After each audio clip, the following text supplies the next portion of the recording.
দীর্ঘ ১৭ বছর পর কুষ্টিয়ার দৌলতপুর উপজেলা বিএনপির দ্বিবার্ষিক সম্মেলন অনুষ্ঠিত হয়েছে। গতকাল শনিবার দৌলতপুর ডিগ্রি কলেজে উপজেলা বিএনপির অঙ্গ সংগঠনের নেতা কর্মীর উপস্থিতিতে উৎসবমুখর পরিবেশে এই সম্মেলন অনুষ্ঠিত হয়। নেতাকর্মীরা ভোট দিতে পেরে দারুণ খুশি।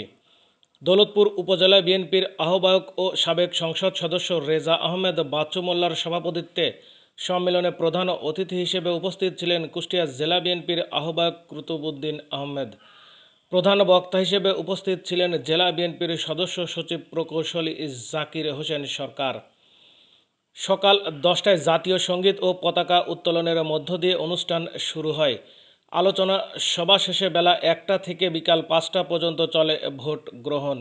সভাপতি, সাধারণ সম্পাদক ও সাংগঠনিক এই 3 পদে মোট 16 জন প্রার্থী প্রতিদ্বন্দ্বিতা করছেন।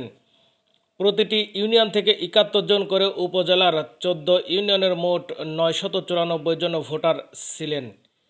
এদিকে প্রথমবারের মতো ভোটের মাধ্যমে ওয়ার্ড থেকে উপজেলা কমিটি গঠন করাকে কেন্দ্র করে বিএনপির নেতাকর্মীদের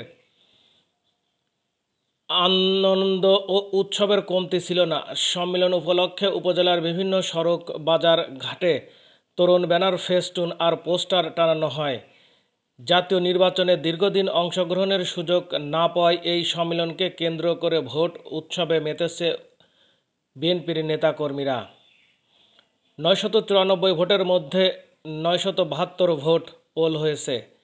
673 ভোট পেয়েছেন বিল্লাল হোসেন এবং তাকে নির্বাচন কমিশনের পক্ষ থেকে সাধারণ সম্পাদক হিসেবে জয়ী ঘোষণা করা হয়।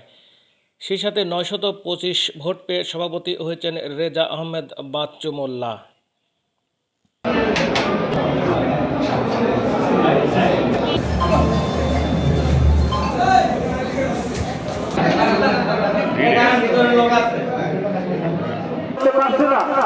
এই জন্য আপনারা